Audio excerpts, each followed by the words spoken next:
Kalau Allah nggak butuh sholat kita, kenapa kita tetap disuruh sholat 5 kali sehari? Kalimat itu mungkin terdengar sederhana, tapi kalau dipikir lebih dalam, dia membuka pertanyaan yang sangat besar. Kenapa sholat? Apa sebenarnya makna sholat? Dan kalau Allah maha sempurna, maha kaya, tidak butuh apapun dari manusia, lalu untuk siapa sholat itu sebenarnya?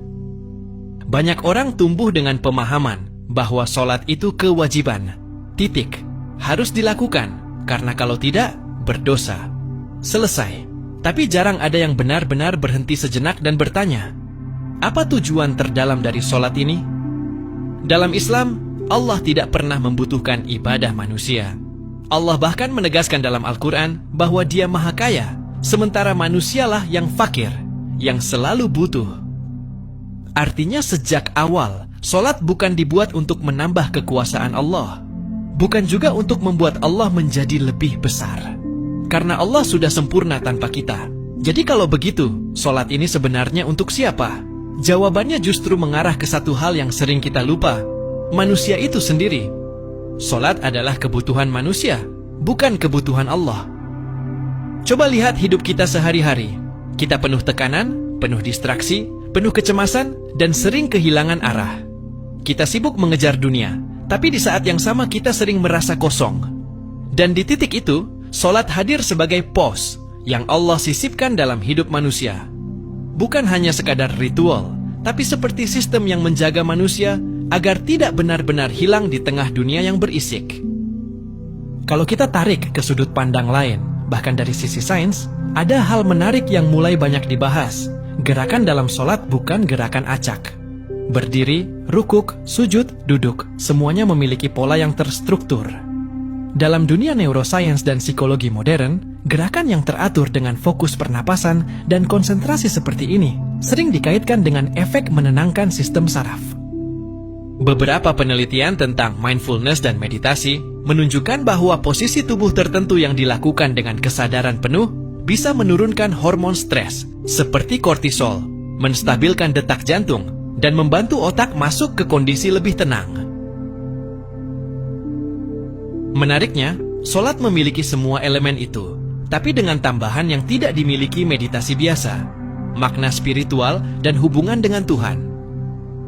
Bahkan, beberapa pengamat non-muslim yang mempelajari praktik ibadah Islam mengakui bahwa pola gerakan sholat menyerupai bentuk somatic meditation, yaitu meditasi berbasis tubuh yang membantu keseimbangan mental.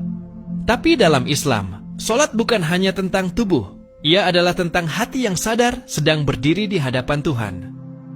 Dan disinilah perbedaan paling besar. Sholat bukan hanya menenangkan tubuh, tapi juga mengarahkan jiwa.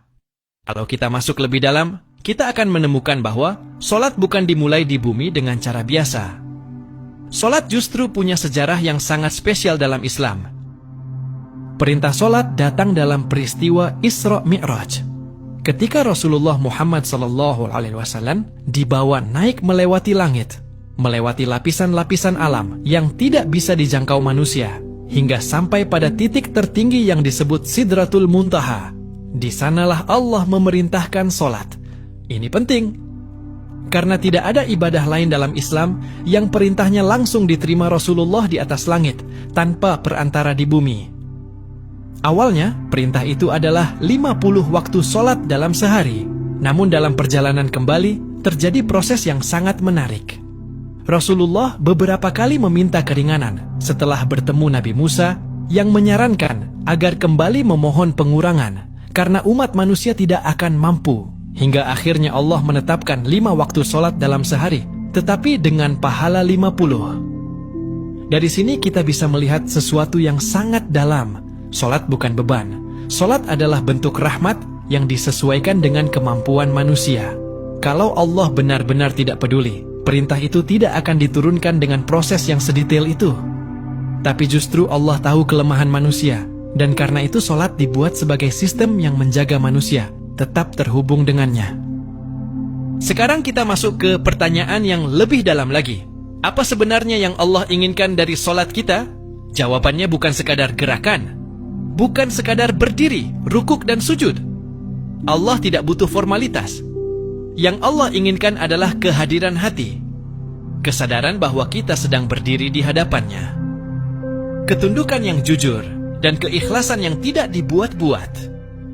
Karena solat bisa dilakukan oleh banyak orang dengan gerakan yang sama, tapi nilainya bisa sangat berbeda di sisi Allah. Ada orang yang solat, tapi pikirannya kemana-mana.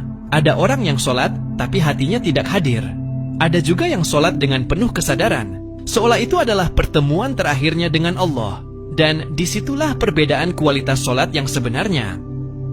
Dalam Al-Quran, Allah menyebut bahwa solat itu bisa mencegah dari perbuatan keji dan mungkar. Artinya solat bukan hanya aktivitas spiritual, tapi juga mekanisme pembentukan karakter. Kalau solat benar-benar hidup dalam diri seseorang, maka seharusnya ada perubahan dalam perilaku, cara berpikir, dan cara ia menjalani hidup.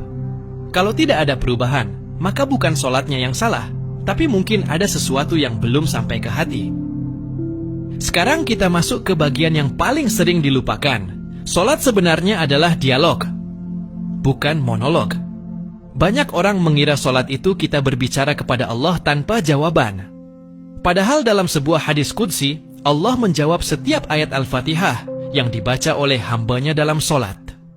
Ketika kita membaca Alhamdulillahi Rabbil Alamin, Allah menjawab, hambaku telah memujiku. Ketika kita membaca Iyyaka na'budu wa iyyaka nasta'in, Allah berkata, ini antara aku dan hambaku. Ketika kita membaca doa, permohonan, dan meminta petunjuk, Allah meresponsnya secara langsung dalam cara yang tidak selalu kita sadari. Artinya, solat bukan sekadar ritual satu arah. Ini adalah komunikasi dua arah antara hamba dan Tuhan. Tapi masalahnya, kita sering terlalu terburu-buru untuk menyadarinya. Kita membaca cepat, kita bergerak cepat, tapi hati kita tertinggal jauh di belakang. Padahal mungkin selama ini kita sedang berbicara dengan Allah, tapi kita sendiri tidak benar-benar hadir di sana. Kalau dipikir lebih dalam lagi, solat sebenarnya adalah bentuk kasih sayang Allah kepada manusia. Karena manusia diciptakan dengan kelemahan. Manusia mudah lupa, mudah jatuh, mudah kehilangan arah. Dan solat adalah sistem yang mengembalikan manusia ke titik awalnya 5 kali sehari, agar tidak terlalu jauh tersesat. Solat bukan beban yang menjauhkan manusia dari hidupnya. Solat justru pengingat bahwa hidup ini punya arah, punya tujuan, punya tempat kembali. Jadi kalau kita kembali ke pertanyaan awal, kenapa solat? Jawabannya bukan karena Allah butuh kita, tapi karena kita yang sangat butuh Allah.